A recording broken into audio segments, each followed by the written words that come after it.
Welcome to the episode of Sono, Calabrese, which is a program run by the Australian Calabrese Cultural Association, in which we have conversations with Calabrese both from Australia and from overseas. And tonight we're very fortunate to have as our guest the Professor Stephen Sacco, who's the Emeritus Professor at the San Diego State University in California, as well as the visiting professor at the University of Calabria, I believe, in Cosenza. So welcome, Stephen. Thanks for taking the time to have a chat with us. And hopefully, thank you for having me. Yeah, good. Now, I've got to say, I've read your resume, and I won't read it all. It's so extensive, but you're a professor basically of linguistics and languages, and have been for all of your working life. Yes. And more recently, you've devised and taught a course in saving Southern Italian languages on the internet. And as well as that, you've also been a consultant to a myriad of bodies. But two that intrigue me, and I'd like to explore the relationship between language and the consulting, is you consult to the US Navy SEALs, which I think of as effectively,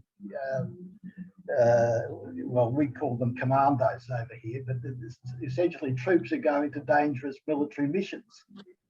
Yes. As a linguistic, and what would you be teaching them? Well, first of all, I was hired by the Navy Department to conduct a needs assessment for languages for the Navy SEALs. So I spent a year with them every Thursday afternoon after class. And what I needed in conducting this needs assessment is to find out as much as possible about their mission, how they train, how they fight. And at first, the SEALs were very tight-lipped and didn't want to tell me anything. And then little by little, after interviewing them, I acquired information. And then I read every book I could written by Navy SEALs. So the program that we designed at San Diego State University was in South Asian and Middle Eastern languages. So we're talking Pashto, Dari, Farsi, and Arabic. And so we taught them for about 10 years, and then they said, we don't need languages anymore. And then Lone Survivor happened in Afghanistan, where languages, their knowledge of Pashtun language and culture might have solved the problem and not gotten them all killed except for the one guy. Yeah. And the other one that is also intriguing is that you also consulted to the Defense Language Institute in Monterey. Is that a similar project to the SEALs or different? No, it was a different project. The American Council on Education asked me to represent them as a consultant, where I studied the Italian program and also the Arabic program, because I studied Arabic as a graduate student, and my son just completed a master's degree from Georgetown in Arabic. So they wanted me to basically tear the program apart, kind of like an engine at an auto shop, and then putting it back together again and making suggestions on how to better prepare the military for the use of Arabic. Right. So your experience goes well beyond the teaching in the classroom, obviously, and as you just said. Now, personally, you're a third generation Italo-American. Yes. Well, and we never talk about the Italian part. We always identify ourselves as Calabrese. Oh, that's gratifying Calabrese. to hear, because it's one of the one of the issues that's obviously very dear to our own hearts. But, yes. And you've also written a book called Growing Up Calabrese. Yes. And which I take it is an account of it's like a memoir, but censored or centered around what I perceive is the Calabrese identity that you either aspire to or you hold. But one of the things which I think you found very interesting is what you've described as the knife fight in the kitchen incident. And I think our viewers might be interested in if you recount it, because it's basically also a story about your grandparents, isn't it? Sure. My grandfather, Cesare Sacco, he left Italy. He was the tax collector for the Provincia di Catanzaro, and then ran off with the tax collections and came to America. That's why he opened a business as soon as he got to Long Branch, New Jersey, then moved on to Pittsburgh and then to Chicago. During the Great Depression, my grandfather and his best friend, who's the other part of the knife fight in the kitchen, they sold bogus insurance policies, life insurance policies, and they went to prison as a result, which is, pretty low down when you think about that. So then one time and I heard this story not only from my uncle, but from the mayor of Migliarina, which is a little borgo of about 800 people. He told me this in the year 2000. Antonio Torchia was using my grandfather's phone to call long distance. And at the end of the month, all of a sudden, $1,000 phone bill arrives. We're talking about, in the 40s and 50s. So that'd be like a $10,000 American dollar phone bill now. And my grandfather got upset, and all of a sudden they came to blows. They pulled out the knives. They started slashing. And my grandmother came in. She was only about 4'3", came in with the frying pan and restored order. And sorted them out. Before anybody got killed. But I think they were just doing more slashing in the air. I don't think anybody was really going to be killing anybody, but they had to look good with their stilettos. Yeah. And your grandfather actually had an interesting life too, didn't he? I mean, he left Calabria in about 1914 or thereabouts? 1914. Yeah. So he was 24 years old. He had just come back from the Turkish-Italian War, La Guerra Italo-Turca, and where he served for a year in Benghazi and Libya. He came back for a year, became the tax collectors I mentioned, and then in 1914 he comes to America without his wife and daughter. Precisely. So my grandmother was a vedova bianca. Yeah. Even back in those days, she comes in 1920 because she hears that my grandfather has acquired a new family. She comes, kicks out the new family, and reestablishes order. Yeah. And again, she was only about 4'3", about 98 pounds. But with a meat cleaver, she was a lot taller than the 4'3". Yeah, and indeed, your grandfather used, in order to get a deferment, the fact that he was supporting his United States family. Yeah. Which ultimately led to his undoing.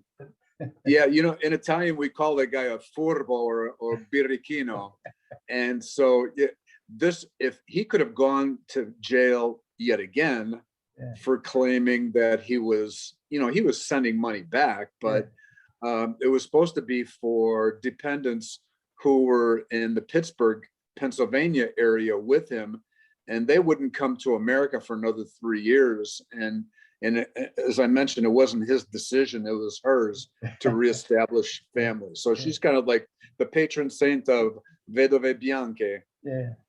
And Sacco, of course, is a name that resonates in the United States history, isn't it? Are you related to the Sacco and Vanzetti episode? Yeah, I wish I were. In fact, I'm asked that question every time I go to France because, I was a French professor first. And no, Sacco is a very common name. Actually, it's the name of a profession, somebody who sold water in bags and kind of like nylon sacks. They would go to the river, fill them up, and then bring them back to town and sell them. And it comes from the Greek. The Greek name was Sakkos, Sakkos. Same profession again in Greece when when they came from. I can't remember the name of the city, but they came in and fought the Arabs in Italy. Right. The Byzantine, they were the Byzantine Empire established. That's why I was very upset. We always thought we were descendants of the Spartans. That's why I have a chapter in my book called the Calabrese Spartans. And so we would beat each other with sticks in order not to yell out like the Spartans. We behaved like Spartans. And then we found out that we're related to the Byzantines. Not quite as romantic as the Spartans. Well, that's true. And tell us, what was it like growing up Calabrese in mid-century United States? It's I have a dual identity, just like all Italian Australians. We were acculturated Calabrese. Our church offered mass and confession in Italian, and so we had a huge Italian community. My barber was Italian, the car dealer was Italian, and then we were surrounded by Puerto Ricans, Mexicans, African Americans. So there's kind of like a clash in these neighborhoods where there's overlapping claims of territory. And so here I didn't have white bread like for, peanut butter and jelly until I go to military school at age 6. I was expecting them to serve, Italian bread. And, so here I am going through becoming Americanized with, ham and cheese and those kinds of sandwiches that were with square bread that you could, when you hold the bread, you can look through it and see it. And it's like a sponge, it was terrible tasting. Even today, I can't eat that kind of bread. So it was really hard on me to be raised by nuns and priests who, for the most part, weren't Italians. And the other point I think you make is that you didn't learn Calabrese as a child. In fact, you didn't even learn Italian until you went to study. No. In fact, my grandfather and I and my son are the only ones in the history of the Sacco family who speak Italian. But I learned it at age 47 on my own, and then my department chair at San Diego State University said, "Look, we need you to help save the Italian program. We just lost a faculty member. Your name is Sacco. Can you teach Italian?" And so I had to go to Florence over 2 summers to learn Italian in a school, 8 hours a day type of immersion program to come back and teach elementary and to teach intermediate Italian. But no, we use Calabrese phrases and insults and stuff, but my grandfather and my father wanted us to become Americanized. That's why my generation is the first where there's no Cesare, which goes back 10 generations. My name is Stephen. It's not even Stefano, and there's no Stefanos in our family. And that's an interesting aspect of assimilation, or the urge to assimilate, and which we in Australia experienced as well. But the other aspect I want to ask you about is that in Australia there hasn't been a lot written about the Calabrese as a group and their lives in Australia. From what I've seen in the United States, there doesn't appear to be much written about the Calabrese over there either. I mean, I've read what I think is a really good book, Gay Galese, Unto the Sons, and of course your own. But beyond that, I'm at a loss to name any other person that's actually written about the Calabrese, even in the United States. Well, even among our northern friends, and it happened to me when I went to Italy to find a study abroad program for my international business students. We're Africani, as they call us. We're scum, and even, my students tell me from the University of Calabria, none of them have been vaccinated. And it's a paper that I want to write about racism, the North-South racial divide, and how the North has gotten the vaccines that it needed in hospital care. And in the South, one of the mothers of my students said that you got to pay somebody to get the shot. And so we're peasants. And that's why I tell my students that, we are peasants, but we are damn good once we get the chance. And my students at the University of Calabria, they can succeed anywhere in the world. I'm the first in my family to go to college. And, I excelled because being told that I was no good. And well, I've been told that you were no good, and I dare say your parents insisting that you better perform, or else there would be repercussions. So that the expectations of someone going to university would be high. What did your grandfather, you say he was a tax collector in Italy? What did he do in the United States? In the United States, he never worked for anybody. He owned his own businesses. Right. He owned, I believe, 3 or 4 before he retired. One was selling bleach that he did with my father. It was called the Continental Bleach Company, established in 1947. And when he retired, my father expanded that to include other janitorial supplies, mops, brooms, concrete cleaner. And my dad did that until the day he died, November 10th, 1970, when I was 18 years old. Right. And so I learned all my consulting stuff, all my business knowledge, I learned from my father. I didn't learn in any business class. I learned that from my father. And we can now, virtually when you've retired from teaching, basically, you've taken up the project of saving Southern Italian dialects, and you've devised an internet course that you run in association with Elena Gallipotti-Nemcis from the University of Calabria. What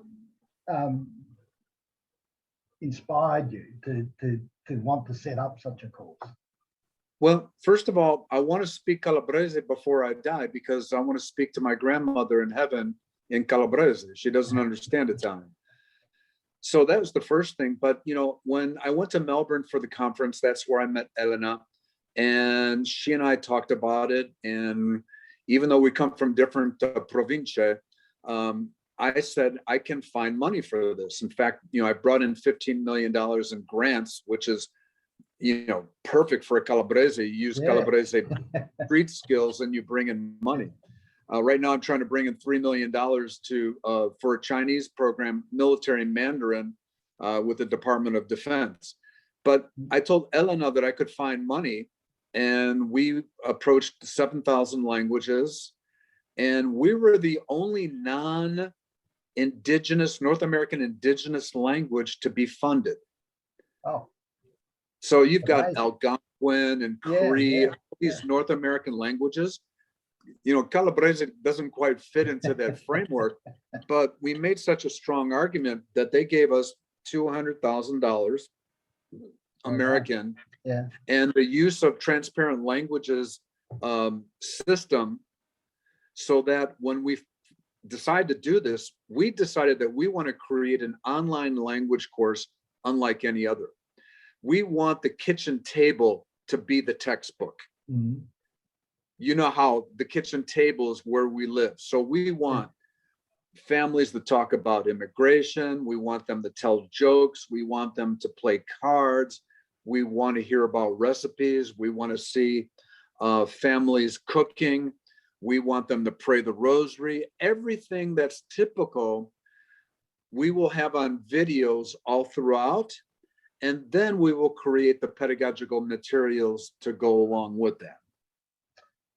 And you have been teaching it over the last. Oh no, we're still on hold because we were supposed to start this course, or creating this course, March of 2020 at the same time that I was supposed to be on campus at the University of Calabria in Cosenza.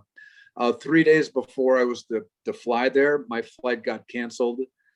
And so that's why I've been teaching online for 2 semesters.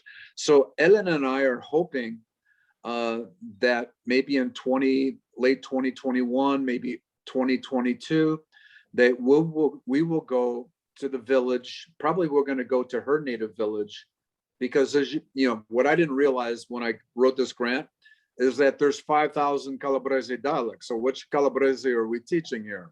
Well, but there's even a more interesting issue than that, I think. And that is it a dialect or is it a language? Because there are some who would say that Calabrese, like Sicilian, were themselves languages, and it was only the fact that the Florentine dialect became the national language that these other languages were subcategorized as dialects rather than proper languages. But their languages, in my opinion, one of my linguistics professor defined language versus dialect. A language has a navy and an army, whereas the dialect doesn't. But you know, as a linguist, I believe whether it's a dialect or a language, I believe it's a language that it's worth learning, because here we are in Australia.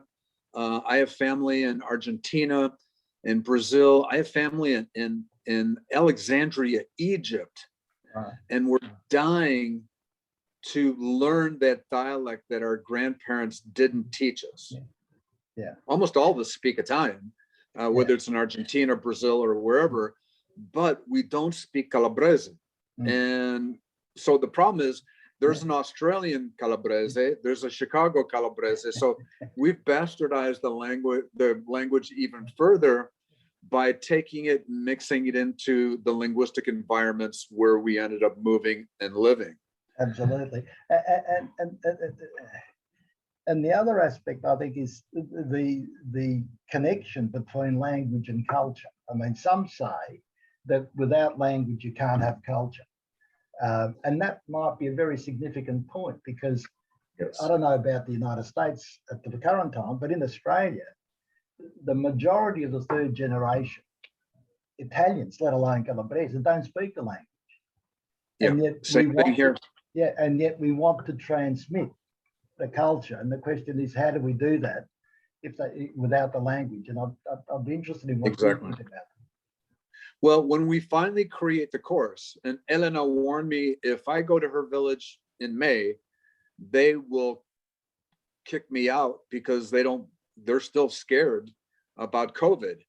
So probably it's going to be 2022. But the thing is, 7,000 languages requires that it's, language creators like me and Elena, that it be offered free of charge to anyone in the world. And so what we're going to end up doing is it's probably going to be the Calabrese of that little region, the province of Reggio di Calabria, and in her little town. Because and then what we can do is we can offer within the textbook materials, here's the variants for Cosentino, here for Catanzarese, and so people don't get angry with us, because they're all going to come and say, hey, that's not how I say it in my village. Well, that'll be part of the fun, though, won't it? That they're trying to negotiate these variations. And you say that you've been teaching it online, and that raises another issue. Is that the future, really? Not just for languages, but in fact for most of the tertiary learning. I've read that some academics perceive a move towards online teaching as the only way that universities can actually survive. But that raises other issues in how effective is online learning, for example, in trying to transmit not just the technical language, but the culture that underlies the language that we've been discussing. Well, we're learning to work with online to do even better than we do in the classroom. Right. And online, we can still have somebody cooking, even though we're going to take videos of that, and the course is not only going to be offered on transparent language, but also will probably be offered in other sources. But we can do a lot more interesting things teaching online than we can in the classroom. So and we I can, guess your potential audience is much greater because you're not limited by the physical size of the classroom. yeah, Anyone with a computer can participate, I guess. exactly. Yeah. So in my class in Calabria, I think you really find this interesting because we were online. We had some of the greatest writers and among Italian Americans because they could just hop on Zoom, or actually we use Microsoft Teams. And here we have Adriana Trigiani with 20 best-selling novels. We had Lou Del Bianco, whose grandfather sculpted Mount Rushmore in the United States.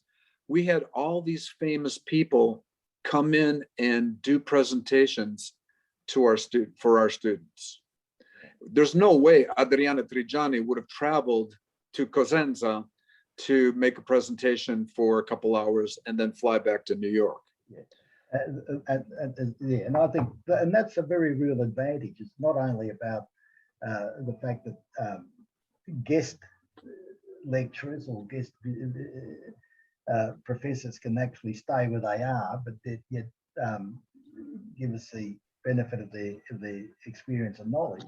But as I say, in terms of the physical structures that are required, you eliminate all of that altogether. All you need is really one room or a kitchen or whatever it is that you want to do, and you're off and running. It's interesting, Vincent. I teach from my kitchen in San Diego.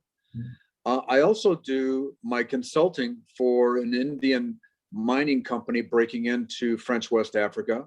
Right. So I do everything basically via Zoom. Yeah.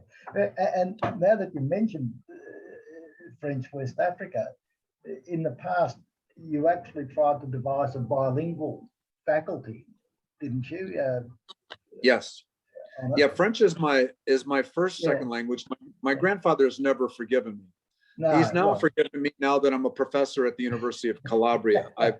Now I can die and see him and I won't get hit. Because before that, Jesus was going to have to step in because he says, "Why you learn Francese? What's wrong with you?" But no one taught Italian. Well, I was going to ask, was it because you preferred French or because there was no offering in Italian? No, I wanted to learn Italian, but I kept asking my grandfather, teach me Italian or teach me Calabrese, teach me something. Yeah. Because that was a huge gap in my identity as a Calabrian American. Yeah. And so imagine it's 47, I start learning Italian. Yeah. And you've obviously been to Calabria. Yes, I've been twice with my family. When did you first go there? Went in 2000, and then later I took my uncles to see where their parents were born, which is funny because when we were in Rome, they were totally useless. I did everything in Italian. They couldn't help. But when we got to Calabria, they spoke Calabrese and I spoke, Fiorentino dialect. And so I was the outsider in the conversation in our little borgo. And tell us about your first reaction when you went back to Calabria for the first time. Oh my God. I pull in with my family. It's about 6 o'clock at night and we're in a dead end. So I'm going to have to back out. I stop the car. Everyone starts looking out the window and I yell out, "I'm Stefano Sacco. Cesare Sacco is my grandfather." Nilnos out in Italian. And then basically said, "I'm looking for my family." And so they all pull out cell phones, which I didn't even have. And they start saying, "Hey, do you know Cesare Sacco?" And so my cousin Caterina, who lives in Amato, 2 miles away, came and picked us up and we drove to her house in Amato. Now, 20 years later, there's a lot more Saccos. In fact, the mayor said that out of the 800 people, we're related to everybody. Well, there you go. Everybody. And that's an extended family, as I say, not the American version of what they consider to be the extended family. Yeah, because no one's moved in. Yeah. You know, because there's nothing there. You can see the Ionian and the Tyrrhenian Sea from the top of the Right. Borgo, but other than that, there's no jobs there. No. People usually drive to Catanzaro 16 miles away to go to work. Yeah. And they come back because, you know, housing is so cheap. And that is one of the more depressing aspects in relation to Calabria, it seems to me. That is that it's still losing its youth, because anyone that can leave in order to get a better job or get a job does leave. And so that what tends to happen is that there's either the very old or the very young or the infirm, and the really productive and fruitful generation usually are in the north or in other countries. And that's, as I say, I think it's a shame that not much has changed from what I've seen. That's what's going to happen to my students. They're all getting their masters in languages. They want to be teachers, but they know there are going to be no jobs in Calabria. So they realize that they're going to have to go to the north. But what I'm trying to teach them, because American professors are really into job searches and helping their students getting jobs. And so I told them they can go into business like I did. I don't have any formal business training except from my father, you know, riding on the truck for 18 years. And, you know, so I'm getting them to start thinking in terms of working for companies where they can use their English, their Spanish, their Italian, their Portuguese, their French, and work for companies, but still they're probably gonna have to do it up north.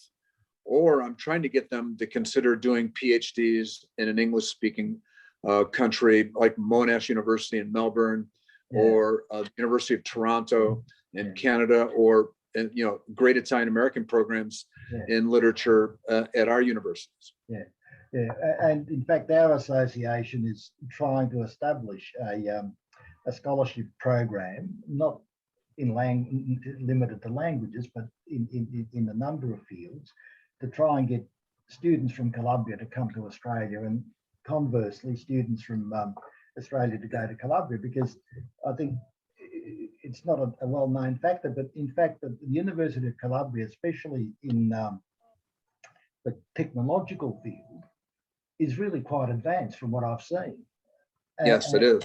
Yeah, but there's still difficulty attracting both students and academics to go there. And although they say, look, you've got the best of both worlds here, especially in Cosenza, you're 20 minutes from the sea and about 15 minutes from the mountains. So you can go from one to the other. Exactly. And the other issue, really, what seems to be lacking, and it's not clear whether it's a regional issue or a national issue, is real policies that will create an environment where there will be jobs created in Calabria, so that people don't need to leave in order to earn a living. Exactly. And I can help there too. Yeah. Look at Ireland pre-1992. Right now, Ireland, basically, especially now with people working at home, and I've been helping out with some colleagues in Palestine. You know, obviously the West Bank, where my son did his internship, you know, you can't open up businesses because they're going to get bombed at some point. But for students who are doing IT or AI, they can work from their computers from their homes and have clients all throughout the world. And that's what I'm trying to work with in Calabria, is working with the chambers of commerce. I had a meeting with the chamber, but then my flight got canceled. I'm trying to rearrange that. But the big thing where I can help is that our students at the University of Calabria will be more marketable anywhere in the world, but especially in Calabria, if they can work in English. Yeah. Well, I think that's right. I think that's evidenced by the fact that, in fact, many of the students not just in Calabria, but all over Italy, learn English almost as a matter of course, because they know that the promotional aspects are going to be increased if they have that skill. Yeah, exactly. Which is good. But in terms of the Calabrese identity, what would you distill as the essential characteristics if one had to say, you know, that is the identity that identifies? Well, I can only talk about Chicago Calabrese because my students who are all born and raised in Calabria, most of them are their families are birds of passage. Their grandfathers and great grandfathers went to America, Australia, Canada, Argentina, made a lot of money, and they moved back to Calabria. And so all my students are richer than I was when I was their age. And so my students tell me, they love learning about the diaspora and their family history. That's the nature of the follow-up book to Growing Up Calabrese. It's called Calabrian Voices. But they constantly tease me and say, you know what? You Americans and you Canadians, you Australians, you're a lot more Calabrese than we are. Well, I think they see themselves, they're Calabrians, but at the same time, they see themselves as Italians and Europeans. Yeah. Where in Chicago, that was the major question to identify ourselves. What are you? Oh, you're Italian? Then the next question was, are you Sicilian, Calabrese? Are you from Basilicata? And, then we knew we were safe and with future friends. And so, we have that. There's a lot of traits that we have. We still eat the same foods. I was raised with the same foods, the same desserts. In fact, one of my students sent me a Christmas dessert that I could have, and we finished it in one day. And it tastes just like my grandfather used to make. Yeah. And so we still eat like that. And, that's why we want to go back, kind of like the salmon going back upriver, back to the lake where he came from or she came from. Yeah.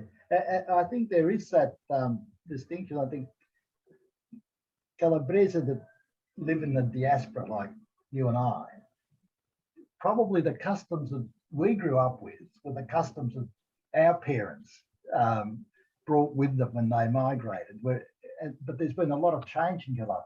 And in fact, what I found is that when I went back for the first time, what I thought were the norms weren't quite the norms for the Calabrians living in Calabria.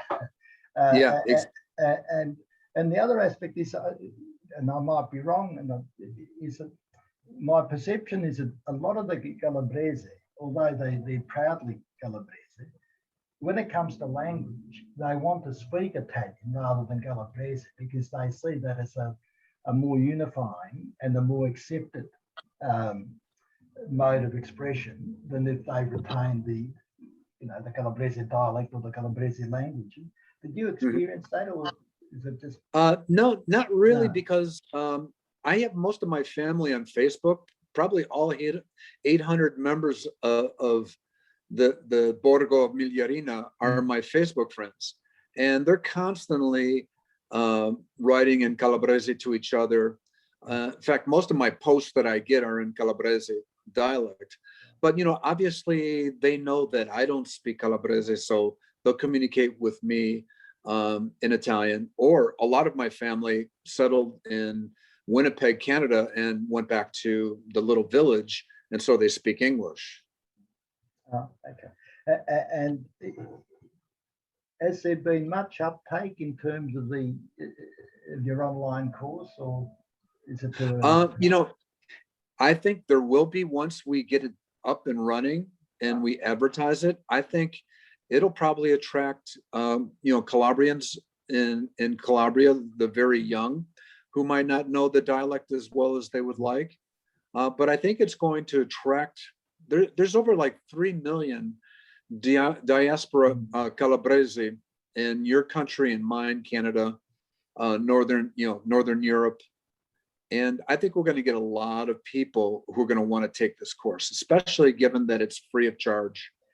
And it's going to be fun. It's going to be more innovative than, like Duolingo or, transparent language. Because as I said, our textbook is video and the location is the kitchen table that, where we hang most of our time. Yeah, I'm sure that there'll be a lot of people in Australia that will want to do the course. I, for one, am looking forward to it because, like you, I don't know that even my Calabrese is actually accurate Calabrese, if you know what I mean. Yeah. I'm interested in learning the proper Calabrese. But I think more significantly, there are a lot of people that, especially as you're saying, because it is free, it gives them the opportunity to acquire the skill. And virtually, at a time that might be convenient to them in terms of, the internet, I guess. Will there provision for people, for example, to record the session and do it later, or does it have to be at a specific time? Yeah, people in Elena's hometown, I would anticipate that they're going to do this out of the goodness of their hearts. Right. We might have to pay somebody, she's got an Australian, who would put because we want subtitles up there and we want to, to frame it and stuff. So there we might have to pay out of pocket for some of the technicalities to be done. But for the most part, using transparent languages structure where we can just put on our vocabulary and our videos saves us about $200,000 from us creating our own learning management system. Yeah. And will there be, in terms of the cultural content, how is that going to be blended? Oh, it's going to be all culture. I mean, think of it. When you play cards, there's the culture of playing cards. Yeah, there's the culture of cooking, the culture of even praying the rosary. Everything that we're going to be talking about when we're telling stories, when we interview the local medicine men and women, the strege, so to speak, and showing us the different. In fact, one of my students just wrote a paper about it. He went to a doctor. He had a disease he couldn't get cured. The strega in his village cured it for him. So we want to know about these cures. We want to hear stories. We want to collect stories like I did in Africa, because every town has a griot or a storyteller who can tell stories for hours and hours upon hours. Well, I'd be intrigued if someone could explain the way that the Malocchio works. I'm sure that you would have come across that. And, oh yeah. But it's never really been explained why it is. It's efficacious, but I've seen examples. It's funny that my students at the University of Calabrese, they don't believe in that stuff. They don't. You can give them the Malocchio all you want, but they're going to go and work hard and excel in their coursework, and nothing's going to happen. Yeah, so that's maybe one of those old customs. Yeah, it's no longer applicable over there. In my neighborhood, we never used the Malocchio. If we had a problem, then we said, let's go settle this in the alley, and usually things got settled very quickly. Which leg? As they say. No, because Chicago has streets and alleys, right, between blocks, and so we'd say, let's go back in the alley, and let's discuss this further. Yeah. So there's no need for Malocchio when we had our fists. That's why nobody used guns, nobody used baseball bats. You fought with your fists, where the average American feels that he needs to have a gun to defend himself. Yeah, which is good. I don't need no guns. I got my fist. Yeah, it's good. You mentioned Calabrian Voices. That's another one of your books, and can perhaps just tell us what that is about. Yeah, we're sending that to the publisher on May 15th. It'll probably come out in September. Rubettino which is a Calabrian publisher. This is a compilation of diaspora stories from my students. Because we normally hear stories from Australians and from Americans, but these are people who stayed and have never been to Australia or America or Canada. And so they interviewed their families, their grandparents, their parents, their uncles and aunts, and they've written, 10-page story with compelling stories that will be in the volume. And like I said, I think it's going to be of interest to get, especially since most of these stories are birds of passage, what it was like for the typical Calabrian to go to New Jersey, for example, open up 10 gas stations, sell them, bring back millions of dollars, and come back to the village driving a big Cadillac, 1959 Cadillac that couldn't even fit on the streets of Briatico, for example. And so they're all stories like that. I think the readers are going to find them very interesting. And are there themes that emerge out of the stories which are common, or are they all different? There's a lot of common stories. I mean, almost all of them have family who came back from America. I never even realized people did that. My grandfather, if he were alive today, he'd say, "What do you want to go to Calabria for? I left it. I left the, working as a pastore. I love America. I don't want to go back there." But they all come from families who came back. And intersprinkled with that, as I mentioned, there's one chapter that's about the strege and the different cures and stuff that he went through. And I think another one wrote about John Fante, the famous Italian-American writer, and his background. But we call them Calabrian voices because we wanted them, the students, to express themselves, not my voice, but their voice. So I'm just the editor of the volume. And I think you said it's going to be published in September this year, or? Yes. And so there'll be a lot of advertising, especially the University of Calabria is going to advertise it. They just advertised their second book, which came out. It's kind of hard to show you here in the dark, but this is called Celebrating Calabria, Writing Heritage and Memory. Oh, wow. And it's really beautiful. So our book is going to kind of look like this, but be more stories than pictures. Right. Oh, and then the fourth book of the series is going to be when I go back. Yeah. It's going to be a hiking book. What I'm going to do is I want to hike from one village to the other, just like my family did in trying to find a job. So I want to hike from one village to another, stop in the village, eat, meet people, collect stories, and then move on to the next village. But at the same time, all of my students want me to come and visit them. And they live everywhere from Cosenza all the way down to Reggio di Calabria. Oh, wow. So I want to be hiking there to meet their families and to eat with them, and then just collect the stories of our 2 semesters together, the wonderful time. Oh, those students, those 2 classes are my 2 favorite classes of all time. Yeah. And that'll be, I think, a wonderful experience, and I'm looking forward to that book also. But you mentioned Potenza, so it's not just the Calabrese dialect, but I take it it's also different southern Italian dialects, such as in. Yeah, they speak mostly Cosentino, which is closer to Napolitano than it is to, our dialects in Reggio and Catanzaro are more Sicilian in origin. Yeah. I want to turn on the light to get some more light in here. Okay. And again, the variations in the Neapolitan and the Sicilian and Calabrese dialects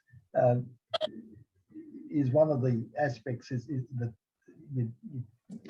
you emphasize, or you try and synthesize and say, look, these are the commonalities that exist in all of these dialects prevail in southern Italy? Yeah, we still don't know. There's a colleague of mine, a linguist who's a Calabrese expert. Right. He's an Englishman at the University of Calabria. Probably we're going to have to hire him to help guide us in the language itself. Yeah. Okay. Well, that'll be very interesting. I think very interesting. And are you still doing consulting work outside? Oh yes, I'm still doing consulting. I'm trying to build a university in Nepal. Right. But also trying to build one in Vietnam that is more of a model of what's most needed in Vietnam instead of trying to copy the Australian model or the American model. Yeah. So yeah, I'm doing a whole bunch of different things like that. I still write grant proposals. I got 2 grants last year from the U.S. Department of Education. And grant writing is basically nothing more than being street smart. It's about vision and seduction, and all Calabrese are good with vision, and we're all good, especially with seduction. Lawful today. That's true. And are you still teaching the French, or have you? No, I haven't taught French. In fact, when I went to Africa, they wanted me to teach English, but I taught grant writing skills in French to the professors there. But for the most part, I was teaching corporate English. Well, we might have to ask you to give us a grant writing session for the Australian Calabrese Cultural Association, because I would love to. We don't have it at the moment, and not that we've actually considered applying for grants, but we do have some projects that we want. One of the things I'd like to see is actually a history of the Calabrese in Australia, because I think it's a necessary and probably overdue development that we need to do. And that's one of the areas where we may need to start writing grant applications, but it remains to be seen. And so hopefully travel will be open, if not late this year, maybe next year, and because we plan to have an international conference in Calabria. We had one in 2019, which went well, and we were going to return last year, but then had to abandon it because of COVID. And hopefully, when it takes place, you'll have time to come and participate and tell us about the dialect course that you're teaching, and also about growing up Calabrese in the United States. Would love to do that. I've only been to Australia once, and back in 2018 for the conference, the first conference that was held there, and I love Australia. I could easily live there. Yeah. I don't know if they would let me live there, but I would love to live there. I'm sure they would, and as a biased citizen, I think it's the best country on earth, quite frankly, and we're very fortunate to be here in all respects. As we have been very fortunate to be able to have a conversation with you, and I hope that we'll be able to continue in the future, but I'm aware of the time. And Stephen, thank you very much. My pleasure. With us, and as I say, hopefully we'll be able to have a further session when the course starts, and hopefully I might be one of your students. That would be great. Right. And Vincent, let me know when you want to start looking for money, and I work for you for free. Thank you so much. I appreciate it. Okay. Thanks you, Stephen. Okay, you take care. Next time. Thank you. San Benediga, as we say in my village. San Benediga. Yeah, San Benediga. Okay. May the saints be with you. Ciao, ciao. Ciao, ciao.